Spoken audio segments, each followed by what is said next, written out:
They say the lantern guides the lost, but here... My brother had been dead for 6 hours when his voice came through the radio.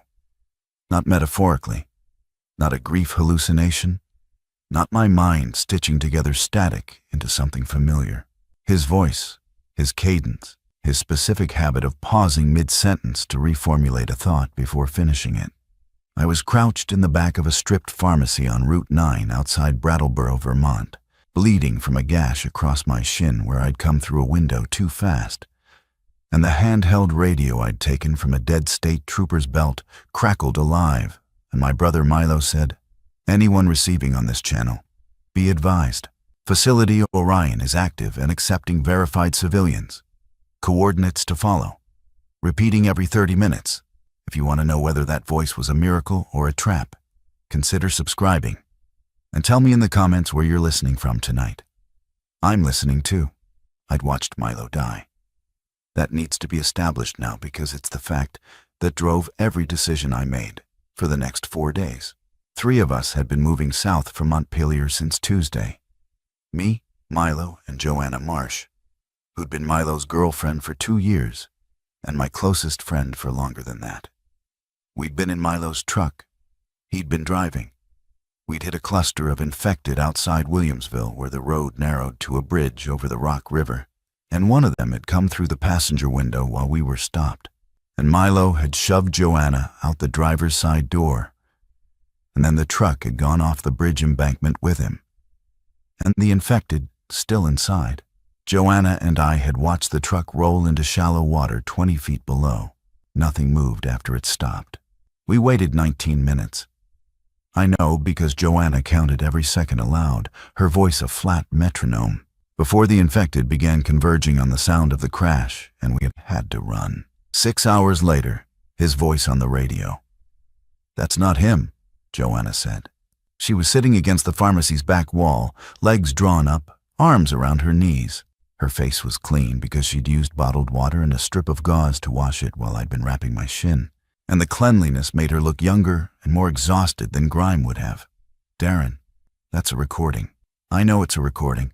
I did know. The repetition interval, the phrasing. It was a loop. Someone had recorded Milo saying those words and set it to broadcast.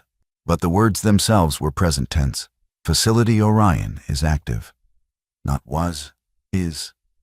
And the recording quality was clean, close-mic'd, indoor acoustics. Wherever Milo had recorded this, he'd been in a controlled environment with functioning equipment. "When did he record it?" Joanna asked, arriving at the same question from a different direction. Because if he recorded it before Tuesday, he never mentioned any Facility Orion. Not to me either. That silence between us carried a weight that wasn't new but had changed shape. Milo had been the axis of our 3-person unit, not the leader. Joanna was more decisive, and I was more cautious. And between us, we'd made the actual decisions. But Milo had been the reason we were together. Without him, Joanna and I were 2 people who cared about each other primarily through the lens of a man now dead, and the focal point had been removed, and we were discovering in real time whether the relationship held on its own or scattered. "The coordinates," I said. The radio had given a grid reference that I'd scrawled on a pharmacy receipt. I spread it on the floor and pulled out the road atlas we'd taken from the truck before leaving it. Vermont, southern section. I converted the grid reference to a map position and put my finger on it. Joanna leaned over. "That's nowhere." She was right. The coordinates pointed to a location in the Green Mountains west of Route 100 between Stratton and Somerset. No town, no marked structure.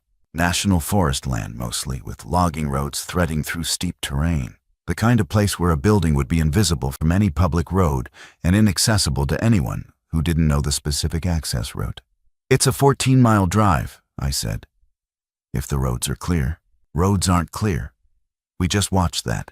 "Then it's a 30-mile walk on logging tracks, or a 7-mile hike cross-country through mountain forest." Outside the pharmacy, something scraped against the front door. A single sound, not repeated. We both stopped breathing. The front windows were intact, but covered with promotional posters from the inside. An accidental blackout. Whatever was outside couldn't see in. But it had heard something, or smelled something, or simply wandered into contact with the door. Joanna looked at me. "We're going, aren't we?" "His voice is on that radio, Joe. His voice is on a recording. He's in the river." We left the pharmacy at dawn through the rear fire exit, moving into the alley that ran behind Route 9's commercial strip.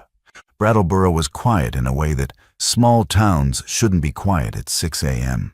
No delivery trucks, no early joggers, no dogs barking at the indignity of sunrise. The infected we'd seen the night before had drifted south toward the Connecticut River.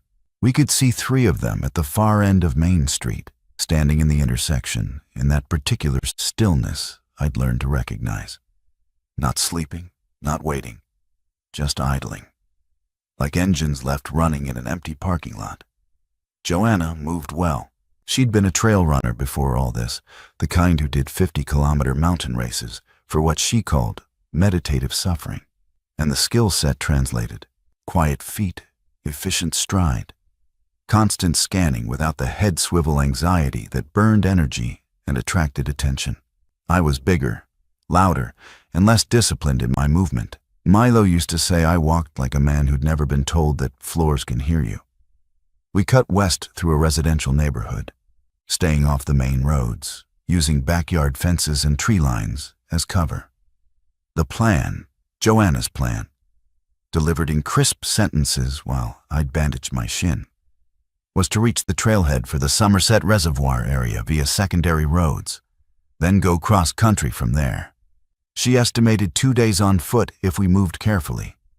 I estimated 3 because my shin was going to slow me down, and we both knew it, though neither of us had said so yet. At the edge of town, where suburban lots gave way to wooded hillside, we found the first sign that other people had the same radio message. A pickup truck was parked at the junction of Route 9 and the West River Road. Doors open, engine off. Inside, a map of Vermont with the same coordinates circled in red marker. On the dashboard, a sticky note in handwriting that wasn't Milo's. Following frequency. Left 5:30 a.m. 2 adults, 1 child, armed. "Someone else is headed there," I said. "Someone else heard the broadcast. That doesn't mean the destination is real. The broadcast is real. The coordinates are specific. Someone built something out there and someone, maybe Milo before Tuesday, recorded a message to guide people to it." Joanna took the sticky note and studied it. 2 adults, 1 child armed. They left 90 minutes ahead of us. If they're on foot, we'll catch them by midday. If they're not... A sound from behind us ended the calculation. Not the scrape of the pharmacy door. A different sound.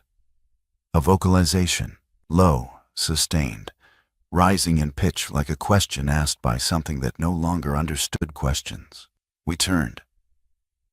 At the far end of the street we'd just walked, an infected woman stood in the middle of the road.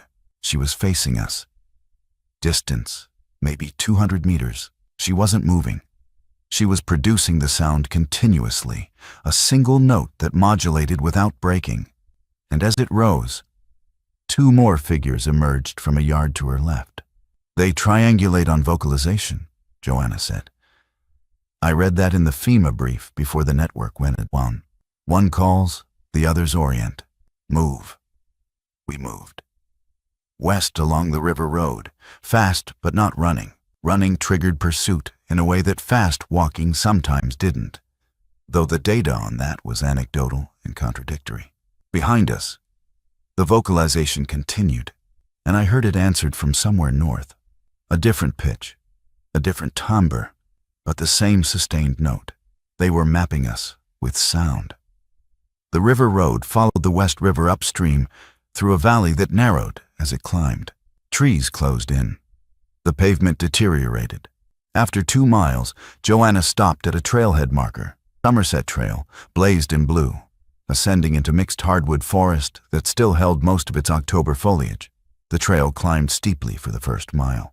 If the infected followed, the grade would cost them speed. They were relentless, but they weren't efficient on slopes. Gravity still governed their bodies, even if volition no longer did. "Off-road from here," Joanna said. "No more pavement, no more vehicles. Whatever we're walking into, we're walking." She started up the trail without waiting for agreement. I followed because Joanna didn't wait, and I'd never been the kind of person who needed to be first. That had been Milo's role, and the space where he'd walked point was a gap that the forest air moved through uninterrupted. We found the family from the sticky note at the 4-mile mark, and finding them cost us 3 hours we couldn't afford. The trail had climbed through beech and birch forest to a ridge where the canopy opened, and you could see the green mountains spreading south in layered folds of amber and rust. Under different circumstances, it would have been the kind of view that made you understand why people retired to Vermont. Under these circumstances, the open sight line told us 2 things. Nothing was moving onto the visible ridges, and a column of smoke was rising from somewhere in the valley ahead. Thin, gray, the kind that comes from a fire that's been burning without tending. We smelled it before we found it. Not wood smoke. Sharper, synthetic. A car had gone off the logging road that intersected the trail, rolling down a steep embankment into a creek bed. It was inverted, roof crushed against boulders, and the engine compartment had burned. The fire was mostly out. Beside the car, on the creek bank, a man was sitting with his back against a tree, holding a child on his lap. The child was maybe 4. The man's right leg was bent at an angle that bypassed the knee joint entirely.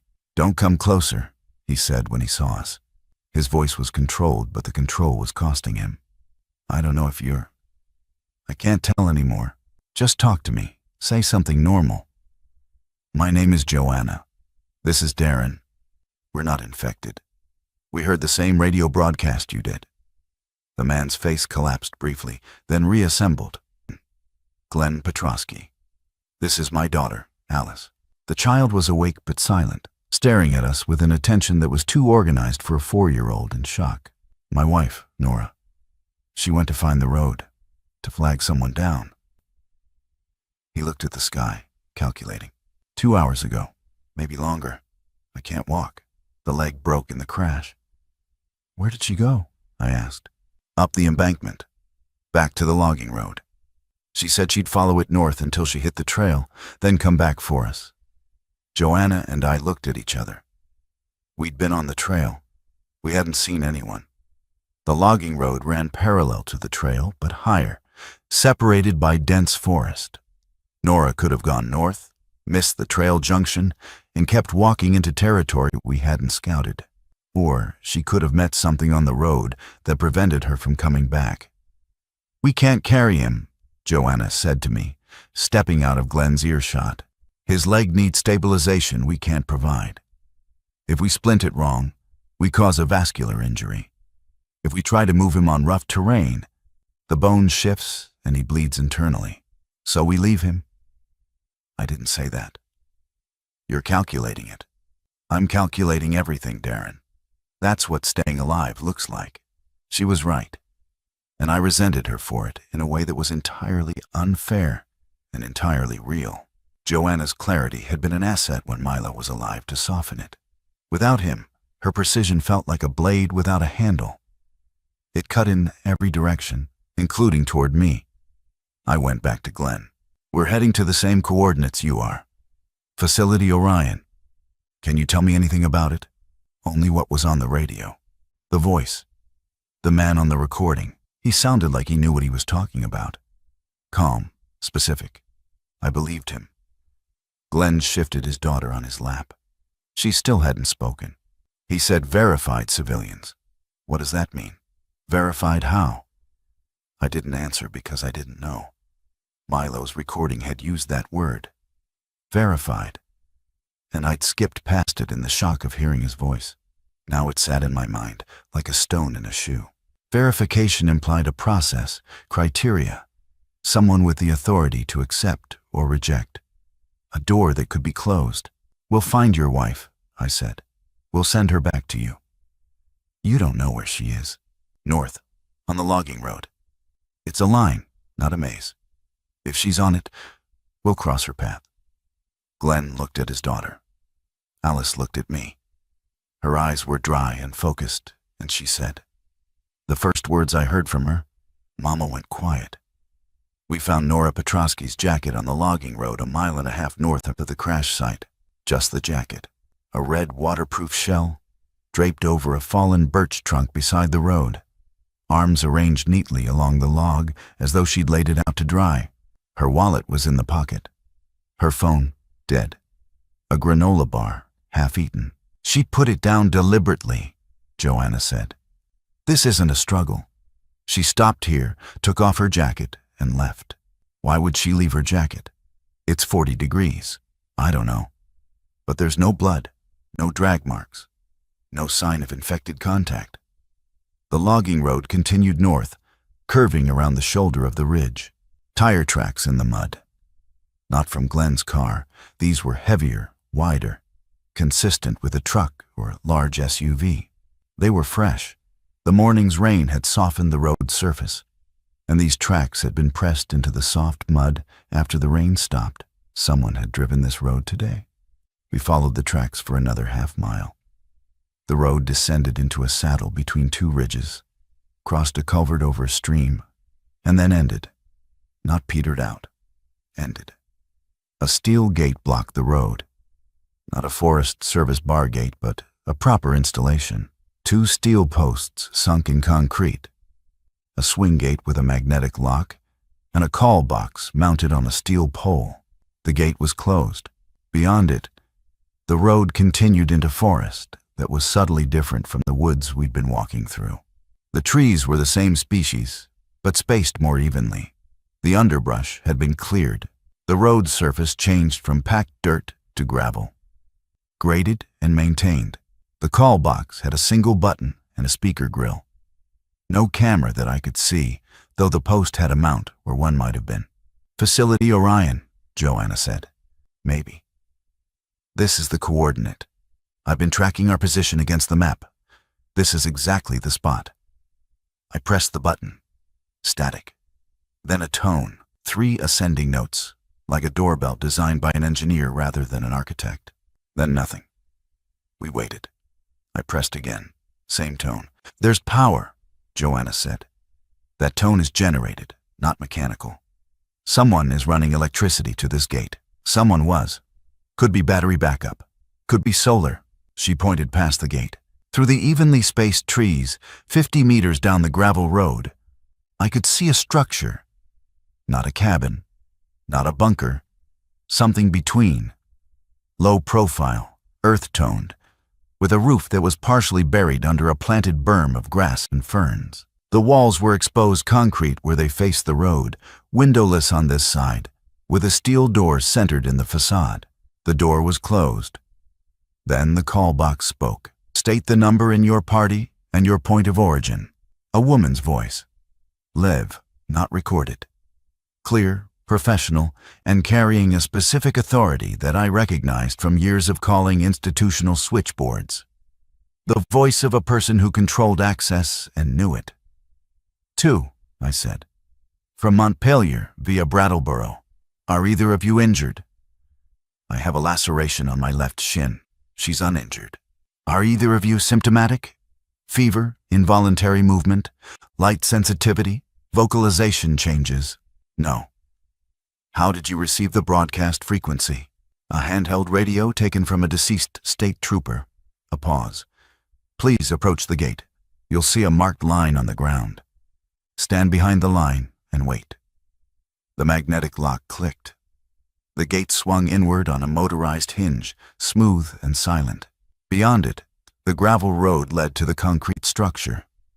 I could see the marked line now. A yellow stripe painted across the road, 10 meters inside the gate. We walked to the line and stopped. The gate closed behind us with the same silent precision. The magnetic lock re-engaged. The sound it made was small and final, a mechanical syllable that I felt in my spine because I'd heard something like it recently at the Williamsville Bridge, when the truck doors locked on impact and Milo couldn't get out. Darren, Joanna said. I know. We just let a gate close behind us. I know. The steel door in the concrete wall opened, and a man stepped out. He was not Milo. He was perhaps 60, silver-haired, wearing clean clothing and carrying a clipboard like the world still had use for organized paperwork. Behind him, through the open door, I could see light. Artificial, warm, and steady. "Welcome to Orion," he said. "My name is Alistair Crane. I'll need to see your hands." The intake process took 40 minutes and told me more about Facility Orion than any brochure could have. Alistair Crane led us through the steel door into an antechamber, a concrete room approximately 4 meters square, brightly lit by overhead LEDs, with a second door on the far wall that remained closed while the first one sealed behind us. An airlock. Not in the spacecraft sense, in the infection control sense. The room had a ventilation grill in the ceiling pushing positive pressure, keeping interior air flowing outward. If you opened the exterior door, clean air rushed out. Nothing from outside drifted in. The intake involved 3 stages. First, a physical examination conducted by a woman named Dr. Lena Halverson. Mid-40s, Norwegian accent worn down by years in North America, hands steady and impersonal. She checked our eyes, our lymph nodes, the insides of our mouths, our reflexes, the temperature of our extremities. She cleaned and properly dressed my shin laceration without commenting on the quality of my original fieldwork, which was its own form of commentary. She drew blood from each of us into labeled vials and placed them in a small centrifuge that was already spinning other samples. "How many people have you processed today?" Joanna asked. "Your numbers 19 and 20, Dr. Halverson said. "The broadcast is working." Second, Alistair Crane conducted what he called a situational interview.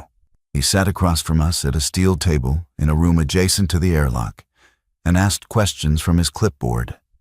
Name, age, occupation, medical conditions, skills, last known location of any infected contact, number of people in our original group. When I said 3, he asked for the third person's name and status. I said Milo Voss, deceased. Crane's pen stopped. He looked up. Milo Voss. "My brother." Crane studied me for a long moment. Then he set the clipboard down and folded his hands, and his posture shifted from institutional to personal in a way that made the air in the room change pressure. "Milo was here," Crane said. "He arrived 9 days before the outbreak went national. He was one of the founding technical staff. He helped design the communication system, including the broadcast you followed." "He's dead," Joanna said. "We watched him die 2 days ago. I'm aware that Milo left the facility 4 days ago against advisement. He said he was going to Montpelier to find his brother." Crane looked at me. "To find you?" The mathematics of this crashed through me with physical force. Milo had been here. Safe. Inside a functioning facility with power and medical staff and concrete walls. And he'd left it to drive north into an active outbreak zone to reach me. And he'd reached me. And he hadn't said a word about this place. He'd joined our group, me and Joanna, moving south. And he'd driven and navigated and made decisions for 2 days without ever mentioning that he knew of a specific, coordinate-verified safe haven in the mountains he'd personally helped build. "He didn't tell us," I said. "He was with us for 2 days, and he never mentioned Orion." Crane nodded slowly. "That's consistent with what I'd expect." "Why?" "Because Milo had concerns about the facility. Concerns he raised before he left. Concerns I disagreed with, but could not fully refute." Crane picked up the clipboard again. "I'll explain the facility to you both fully. You'll receive a tour, an orientation, and a residential assignment. But I want to be transparent about something first. Orion is a permanent installation. It was designed for long-duration habitation, years, not weeks.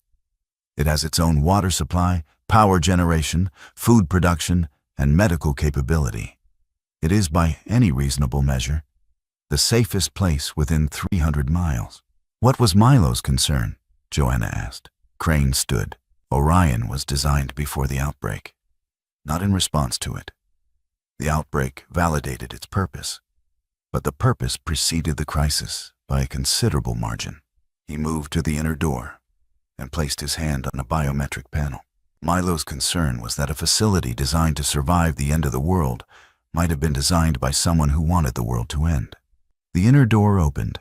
Beyond it, a corridor stretched downward at a gentle grade, lined with the same warm LEDs, and at the far end, I could see an open space, high-ceilinged, populated, alive with the sound of human activity. "Come," Crane said. "I'll show you what your brother helped build." The facility was not what I'd pictured. I'd imagined a bunker, cramped, utilitarian, submarine-tight. What Orion actually was felt closer to a small college campus that had been folded underground.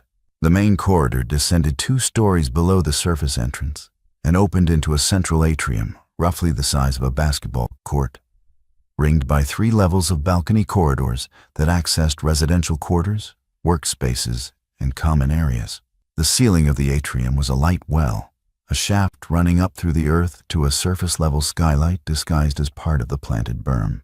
Natural light filtered down through layered glass, supplemented by full-spectrum LEDs that tracked the sun's color temperature throughout the day. At 11 a.m. on an October morning, the atrium was warm and populated by approximately 30 people doing things that looked ordinary.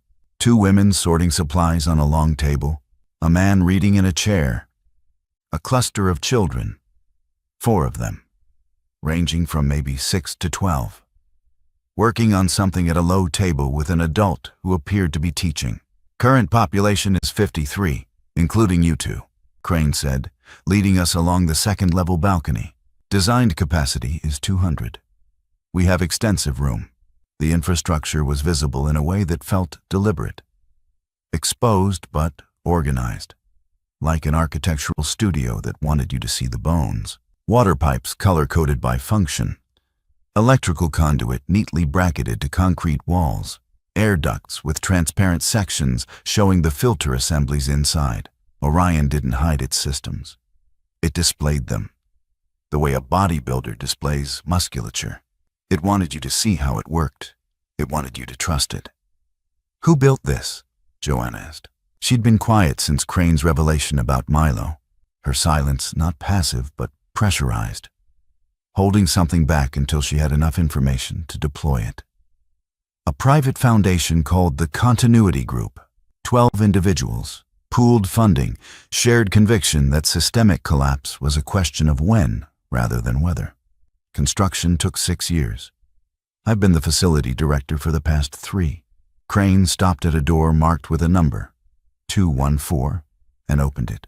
Inside, a room approximately 10 feet by 12, furnished with a bed, a desk, a chair, a shelf unit, and a small sink.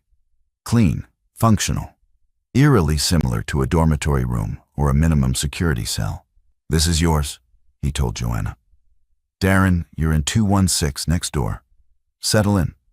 Orientation is at 2 p.m. in the common room."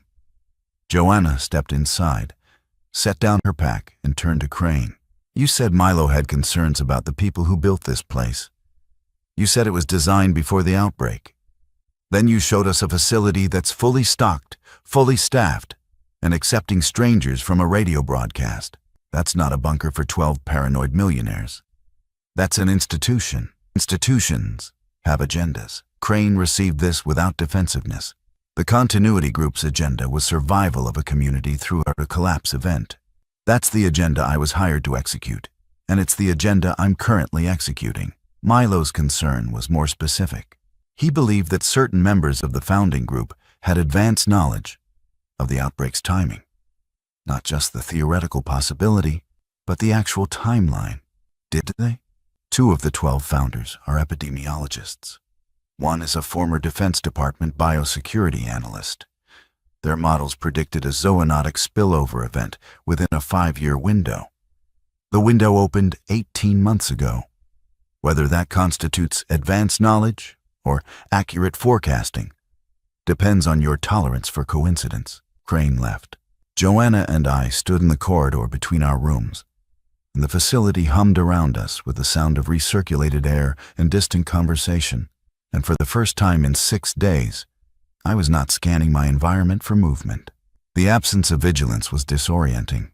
My nervous system, calibrated for threat detection, had nothing to detect, and the surplus energy converted into a buzzing, unmoored anxiety that felt paradoxically worse than fear.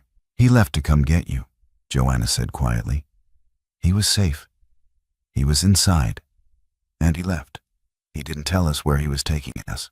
Maybe he wasn't. Maybe he came to get you. And then something changed, and he decided we shouldn't come here. Then why drive south? The coordinates are south. I don't know, Darren. But your brother kept a secret from both of us. And now he's dead. And the secret is a hole in the ground, full of strangers. And we just walked in." Orientation was conducted by Crane in the common room at 2 p.m., and the room held 11 new arrivals, including Joanna and me. The others had come in over the previous 48 hours, drawn by the broadcast, filtering through the mountain forest in ones and twos and small clusters. A retired couple from Bennington, both in their 70s, sitting upright and attentive as though attending a lecture at a community college. A woman in her 30s with a teenage son who kept his headphones around his neck like a talisman. The headphones were connected to nothing.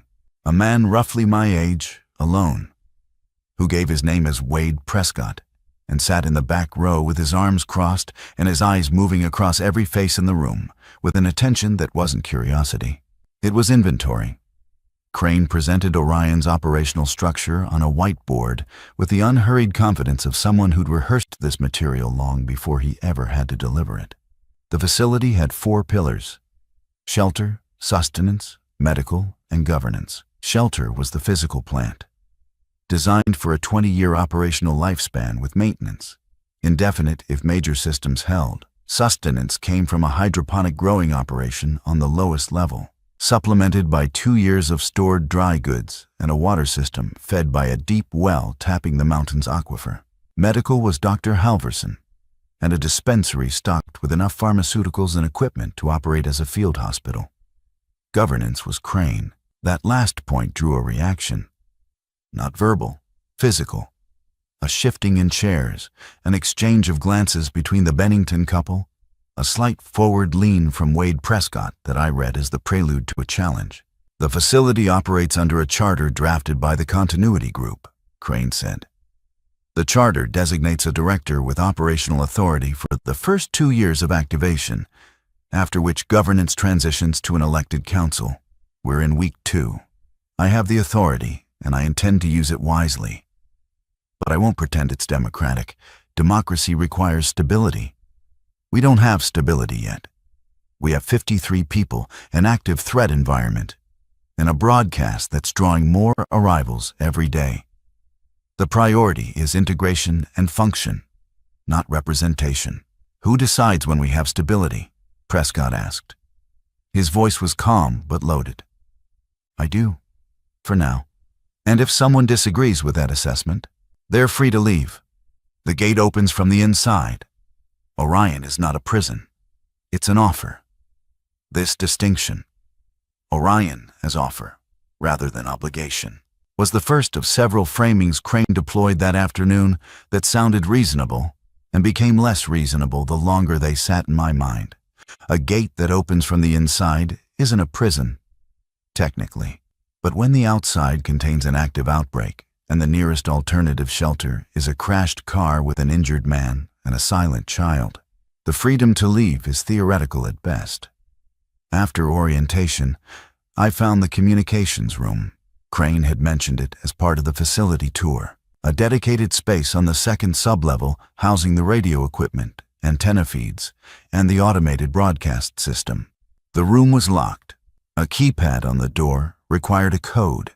Through the narrow window in the door, I could see banks of radio equipment, a desk with multiple monitors, and, mounted on the wall above the desk, a corkboard covered in printed sheets. I couldn't read the sheets from outside, but I could see that they were formatted like logs. Columns of data, timestamps, annotations. The broadcast loop ran on a timer from this room. Milo's voice, cycling every 30 minutes, pulling people in from the wilderness like a signal fire. I pressed my ear to the door and heard it playing inside. Muffled but recognizable. Anyone receiving on this channel, be advised. Facility Orion is active and accepting verified civilians. Verified. That word again. Crane's intake process had verified our health status and our identity. But the broadcast said was verified civilians, and I was beginning to understand that the adjective didn't modify the noun the way I'd assumed. It wasn't verified civilians, civilians who'd been verified. It was verified civilians. The emphasis was on civilian. The broadcast was sorting. Military, government, institutional authority. These were categories that the word civilian specifically excluded. Orion wasn't just accepting people. It was accepting a specific kind of people. The kind without power. I told Joanna about the communications room that evening in her quarters. She listened while unpacking the few items from her bag.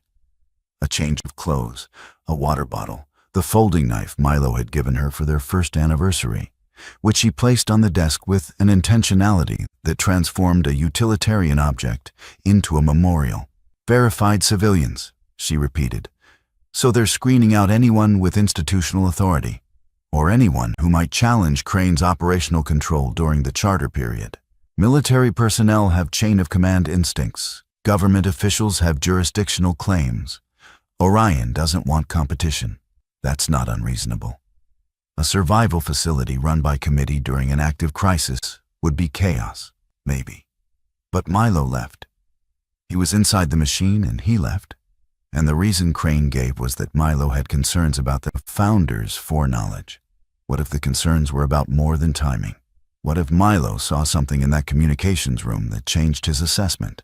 Joanna sat on the bed. The room was warm, clean, and humming faintly with the ventilation system's constant breath. She looked healthier than she had in days, and the improvement made me aware of how bad we'd both gotten.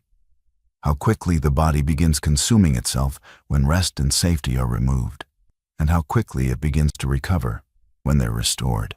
Orion was already healing us. That was its argument, made not in words, but in warm air, and clean water, and the absence of threat. And the argument was powerful, because it addressed the body directly, bypassing the mind's objections. I need to get into that room, I said. Why? Because Milo's voice is in there, not just the recording. The logs. Whatever he transmitted, received, documented. If he kept records of what he found, that's where they'll be. And then what? If you find something damning, what's the play? We expose Crane to 50 strangers who just arrived at the only safe place they've ever seen. They won't care, Darren.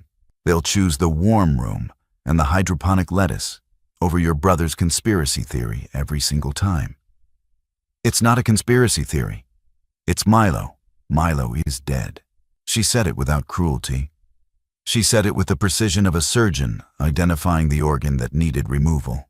I loved him, and he's dead. And his last act was keeping a secret from both of us that got him killed. I need to know why. But I also need to not die in the process of finding out. She was drawing a line. Not between us. Between modes of inquiry. Joanna would investigate, but she wouldn't destabilize. She would ask questions, but she wouldn't light fires. This was how she'd always operated. Milo had been the accelerant. I had been the caution. Without Milo, Joanna defaulted to the surviving temperament, which was mine and I.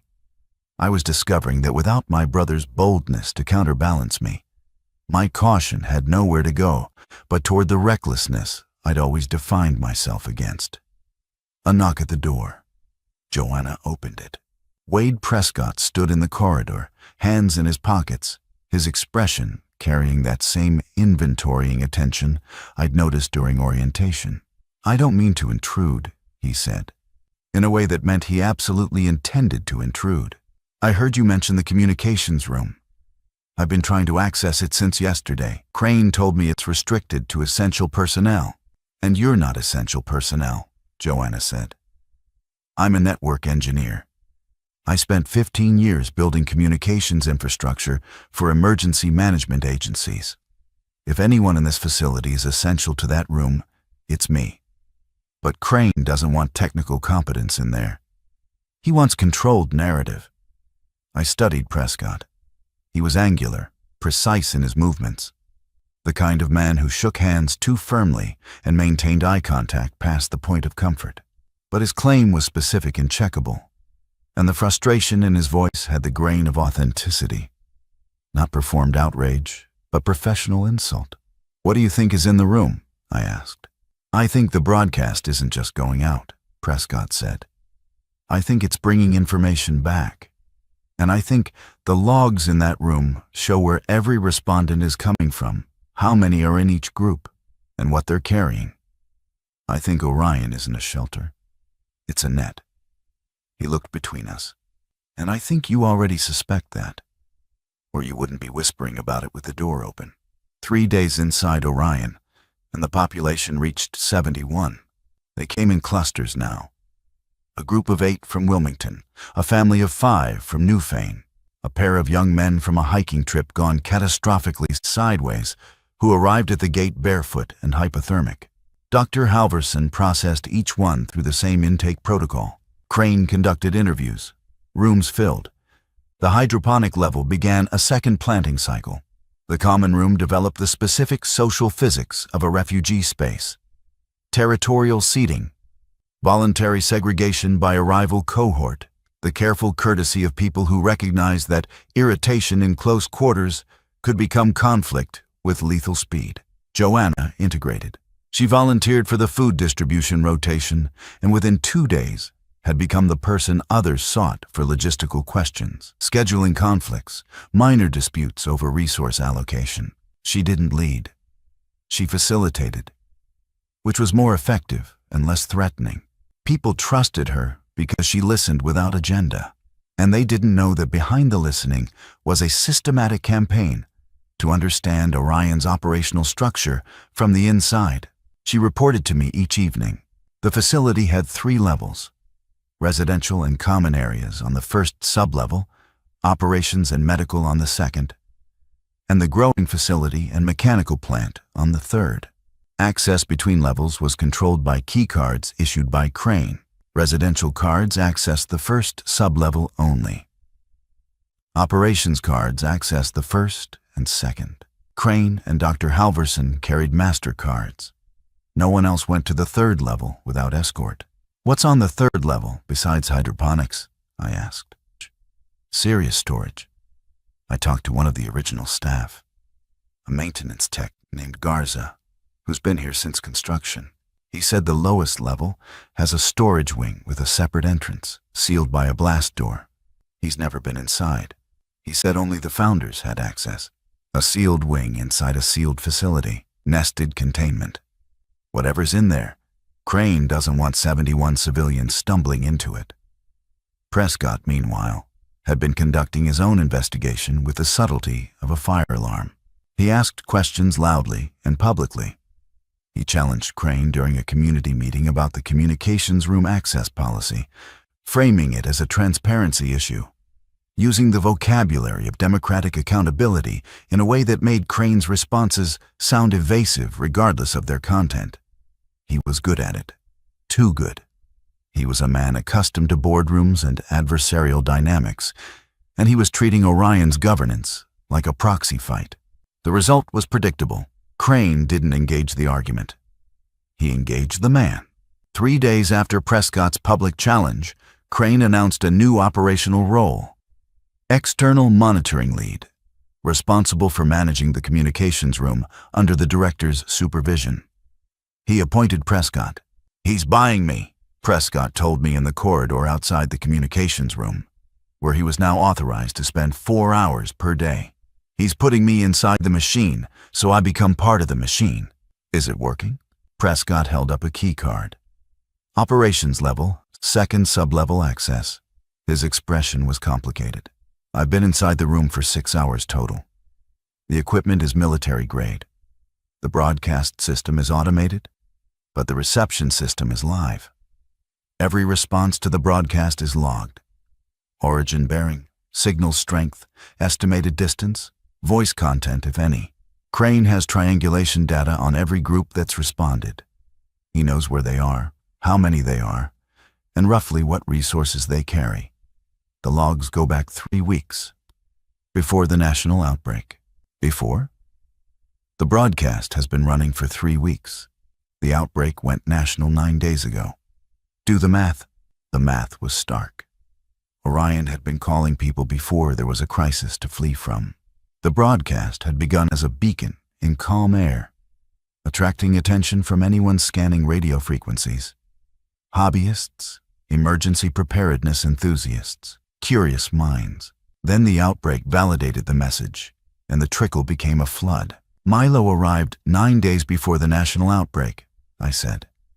He was among the first respondents. He wasn't a respondent. He was invited. His name is in the staff roster, not the civilian intake log. Your brother didn't hear the broadcast and follow it here. He was recruited. I confronted Crane the next morning in his office, which was the only private space on the second sublevel.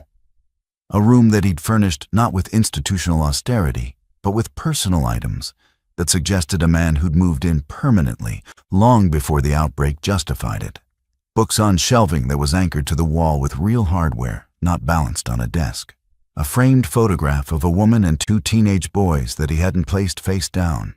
A chess set mid-game on the corner of his desk, both sides still active, as though he played against himself and couldn't bring himself to let either side lose. Milo was recruited, I said. You didn't mention that during intake. Crane didn't perform surprise.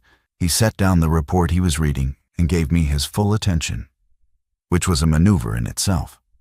Total focus deployed as a form of respect that simultaneously reminded you of the power differential.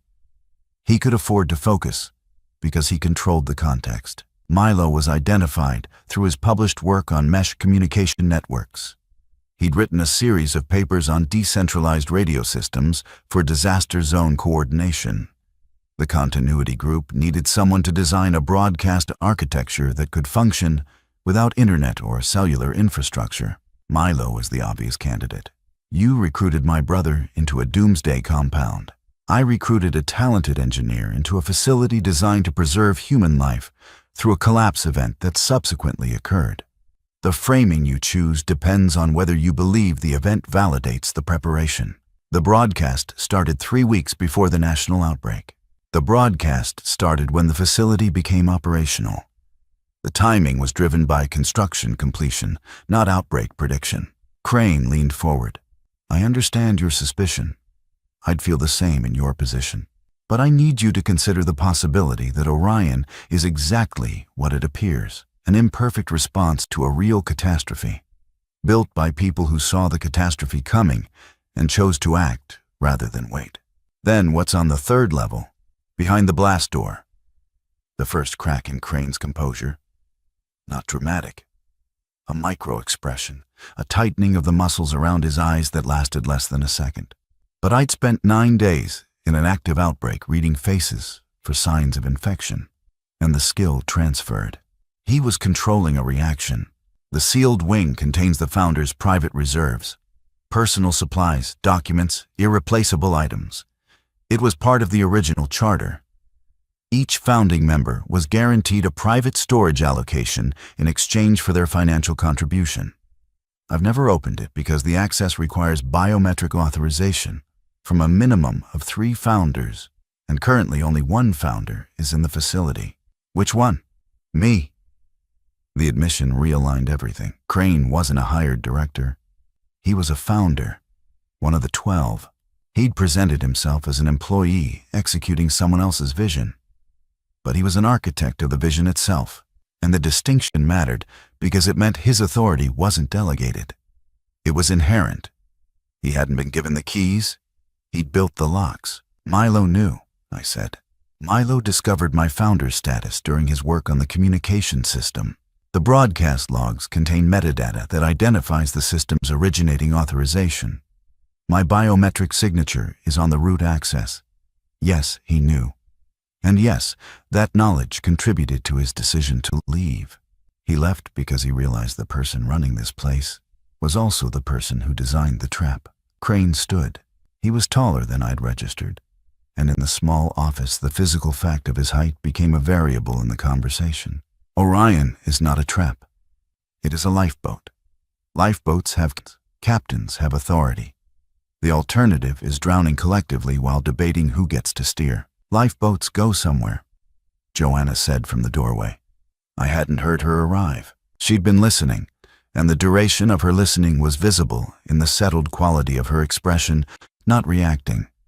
Having already reacted, now operating from conclusions already drawn. Where does Orion go, Crane? What's the end game? Because a facility designed for 20 years of habitation isn't a lifeboat. It's a destination. And destinations have purposes. Crane looked at her. For the first time, I saw something in his expression that wasn't control or authority or performance. It was recognition. He was seeing in Joanna the same thing Milo had seen. The thing that had drawn my brother to her in the first place. A mind that didn't accept the frame. That built its own. The end game, Crane said, is on the third level. And I can't open it alone. The second and third founders arrived within 18 hours of each other, and neither arrival was accidental. The first was a woman named Dr. Catherine Yo, a biosecurity analyst who'd been in the original continuity group. She arrived not from the wilderness, but from a black SUV that pulled up to Orion's gate at dawn, escorted by two men in civilian clothes who carried themselves with military economy but wore no insignia. Dr. Yo was compact, mid-50s, and moved through the intake process with the impatience of someone returning to their own house and being asked to show ID at the door. Dr. Halverson processed her in 12 minutes. Crane met her in the corridor and they spoke in low voices that I couldn't hear from my position on the balcony above.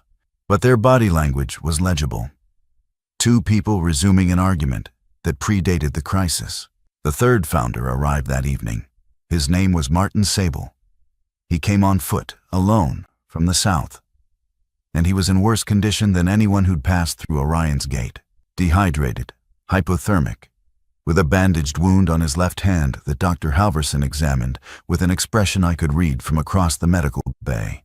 Concern beyond the wound itself. Sable was one of the two epidemiologists Crane had mentioned. He'd been at a CDC field station in Albany when the outbreak breached containment, and he'd walked, driven, hitched, and finally walked. To the coordinates he'd helped select 6 years ago. 3 founders. The blast door required 3. This isn't coincidence, Joanna said. We were in the common room, speaking under the ambient noise of 30 people eating dinner. Yo arrived with an escort. She was extracted from somewhere. Sable walked here from New York. They converged within a day of each other. Crane called them. He has the communications room. He has outbound capability. He called them because you asked about the third level. You forced his hand. I hadn't considered this. My confrontation with Crane had been driven by anger and grief, not strategy. But Joanna was right. By naming the sealed wing, by demanding to know what was behind it, I'd accelerated a timeline that Crane had been managing on his own terms. He'd intended to open the third level eventually, with his fellow founders, under controlled conditions. My challenge had compressed the schedule. He's opening it tomorrow, Prescott told us that night. He'd been monitoring the communications room and had intercepted an internal message between Crane and Yo. 7 a.m. before the general population wakes. He doesn't want an audience. Then we give him one, Joanna said. No. I surprised myself. We don't. We go alone. The 3 of us. 71 people standing at a blast door demanding answers. We'll give Crane the justification to invoke emergency authority and seal everything. 3 people asking quiet questions in a concrete corridor at dawn. That's harder to dismiss, Prescott disagreed. His instinct was exposure. Sunlight as disinfectant, institutional transparency forced through collective pressure. But Joanna backed my approach. And Prescott deferred. Not because he agreed, but because he recognized that the 2 people with the most direct connection to the facility's secrets were aligned, and splitting from them served no one. At 6:45 a.m., we descended to the 3rd sublevel using Prescott's operations keycard. The corridor, was empty. The blast door was at the far end, past the hydroponic grow rooms, whose UV glow leaked under their doors in violet seams. The blast door was unmarked, steel-faced, with a tripartite biometric panel. 3 hand scanners arranged in a triangle. Crane, Yo, and Sable were already there. They stood in a configuration that mirrored the scanners, triangulated, facing inward, 3 vertices of the geometry that had designed this place. Crane saw us and didn't react with anger. He reacted with something closer to fatigue. "I expected this," he said. "Milo would have been here," I replied. "Consider us his proxies." Yo looked at me with an evaluative precision that reminded me of Dr. Halverson's intake exam. The same clinical distance, but applied to character rather than physiology. "You're the brother." "I'm the brother." She turned to Crane. "Open it. They'll see it anyway. Everyone will eventually. Better they understand before they react." 3 hands on 3 scanners. A hydraulic hiss. The blast door opened inward, and cold air rolled out, carrying a smell I recognized from every hospital and every pharmacy and every sterile space I'd ever entered. Preservation. The sealed wing was not storage. It was a laboratory. Not a makeshift one. Not a bench with microscopes and improvised equipment. A purpose-built biosafety level 3 containment lab, occupying the entire east section of the 3rd sublevel. Approximately 1,500 square feet of negative pressure space, visible through a glass partition that ran the length of the corridor. Behind the glass, laminar flow hoods, autoclaves, centrifuges, cryogenic storage units, PCR machines, a bank of incubators with digital temperature readouts glowing green. Everything pristine. Everything operational. The equipment alone represented millions of dollars and years of procurement lead time. "This was built with the facility," Sable said. He was speaking to me but addressing the room. "It was always part of the design, not an addition, not a contingency. The core purpose of a survival facility is a biolab," Prescott said. "The core purpose of Orion was never just survival," Yo said. She moved to the glass partition and placed her hand against it, fingers spread, a gesture that looked almost tender. "Survival is passive. Anyone with enough concrete and canned food can survive. Orion was designed for continuity, the preservation and continuation of scientific capability through a collapse event. This lab is the reason the facility exists. Everything else, the housing, the food production, the broadcast system, is support infrastructure for this room." Joanna stepped closer to the glass. Inside the lab, visible on a central workbench, was a rack of sealed vials in a temperature-controlled carrier. The vials were labeled, but at this distance the text was too small to read. Next to the rack, a laptop was open, its screen displaying a molecular visualization.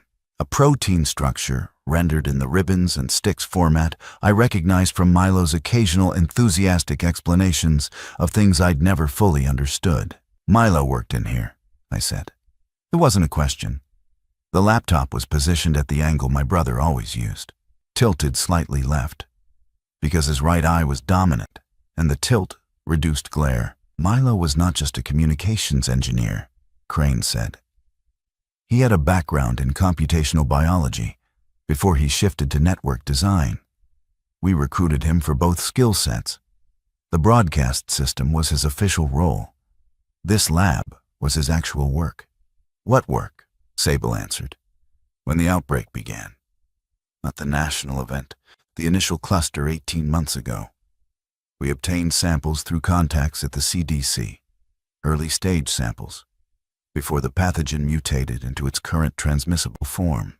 We've been characterizing the agent in this lab since then.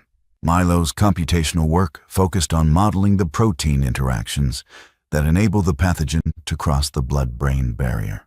You've been studying the infection. We've been ahead of the infection, Yo said. We had the agent before the public health system acknowledged its existence.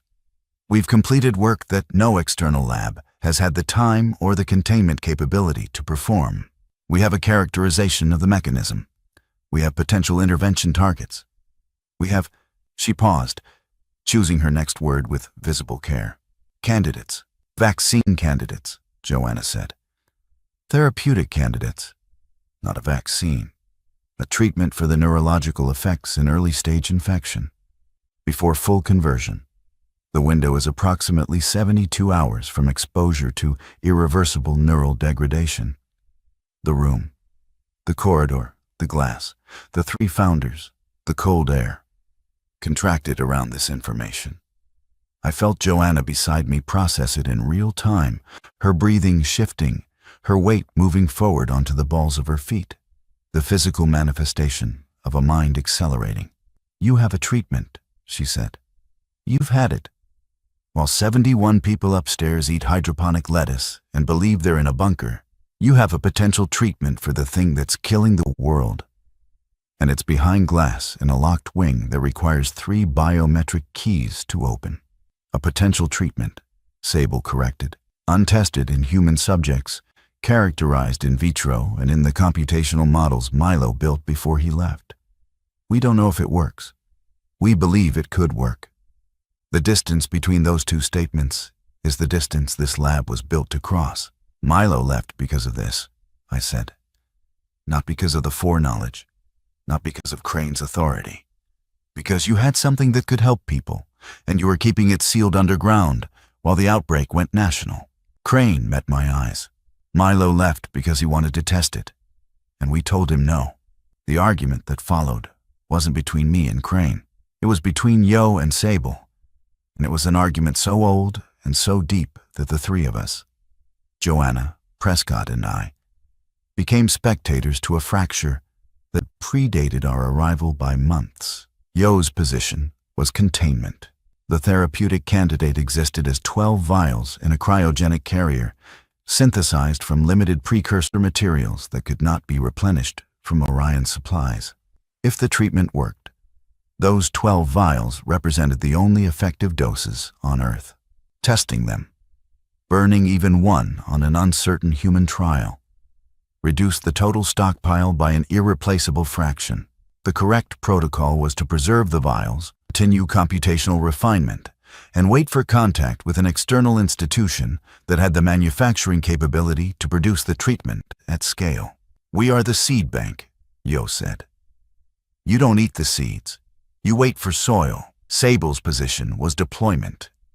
Every day the vials sat in cryogenic storage. People within the 72-hour window were converting irreversibly. The treatment's value was 0 if it was never used. Computational models couldn't replace human data. Without a trial, the candidates would remain theoretical forever, because the manufacturing infrastructure Yo wanted to connect with was collapsing as fast as the population it served. There is no soil coming, Sable said. The soil is burning. We test now, or we preserve a museum piece for a civilization that won't exist to read the label. Crane's position was architectural. He'd built Orion to protect the science. The science included not just the vials, but the lab, the data, the computational models, and the expertise of the people who understood them. Releasing the treatment prematurely risked not just the vials, but the credibility of the entire project. If the treatment failed in a human trial, the failure would be visible to 71 people living in close quarters with no external information source. And the social consequences: loss of trust, accusation of experimentation, potential revolt, could destroy the facility's cohesion. The compound is not just the science, Crane said. It's the community that supports the science. If the community fractures, the science dies with it. 3 positions, 3 founders. The tripartite geometry of Orion's governance, designed for consensus, producing paralysis. There's a 4th position, Joanna said. Everyone turned to her. She'd been standing at the glass partition, looking into the lab, her hand resting on the spot where Yo had placed hers earlier. She wasn't performing. She was thinking in front of us, and the thinking was visible as a physical process. Her eyes tracking between the vial rack and the laptop and the equipment with the systematic attention of someone reading a circuit diagram. The community upstairs doesn't know this lab exists. When they find out, And they will find out, because Prescott is constitutionally incapable of keeping institutional secrets. And I mean that as a compliment, they'll demand access. Not to the vials, to the knowledge, to the fact that someone is working on the problem. Right now, 71 people believe they're in a bunker waiting out a storm. The moment they learn they're sitting on top of a potential solution, the psychology of this place transforms from endurance to purpose. That's not a threat to cohesion. It's the foundation of it. And the vials? Yo asked. The vials aren't yours. They weren't yours when you synthesized them, and they're not yours now. They belong to whoever needs them within the treatment window. Your job isn't to protect 12 vials. It's to make more. Build the capacity. Use the lab. Train people. Turn this facility into a production line, not a vault. We can't manufacture more without precursor materials we don't have, Sable said. Then the broadcast needs to change. Stop calling for civilians. Start calling for chemists, biologists, anyone with lab experience. You've been fishing for survivors. Start fishing for scientists. The silence that followed wasn't agreement. It was the specific quiet of people confronting an argument they couldn't immediately dismantle. Yo looked at Sable. Sable looked at Crane. Crane looked at the vials through the glass, 12 small containers holding a compound that might reverse the neurological destruction of the pathogen. Or might do something worse. Milo wanted to test it on himself, Crane said quietly. That's what the argument was. He wanted to expose himself deliberately, and then administer the treatment as a proof of concept. We refused. He left. The air in the corridor became something I had to push through to breathe. Glenn Petrosky arrived at Orion's gate at 4:17 p.m., carried on an improvised stretcher by two strangers who'd found him and Alice at the crash site. His leg had been splinted with birch branches and climbing rope by a woman who identified herself as a veterinary surgeon from Brattleboro. She'd set the bone using techniques she normally reserved for large dogs, and she told Dr. Halverson this with the specific dark humor of a medical professional operating outside her species. Alice walked beside the stretcher holding her father's hand. She still hadn't spoken more than the 3 words I'd heard at the creek. Mama went quiet, but she walked steadily and her eyes tracked the facility's interior with the same organized attention I'd noticed in the forest. When she saw me in the corridor, she stopped. Glenn looked up from the stretcher. "You said you'd find Nora," he said. "I didn't find her. I'm sorry. The people who found us, they found her jacket. Just the jacket." I crouched to Alice's level. She regarded me without expectation.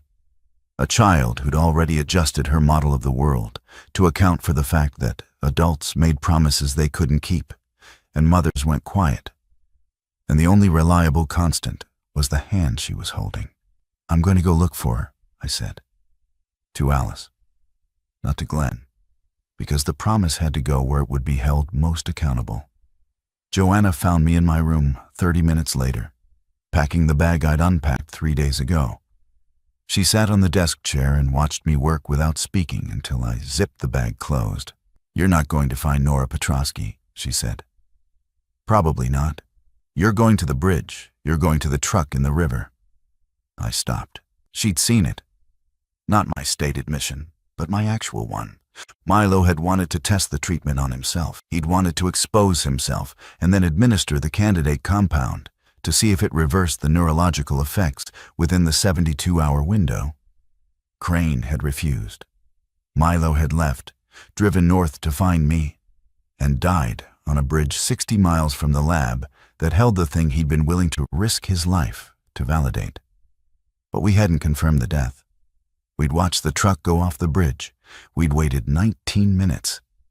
We'd fled when the infected converged. We'd assumed.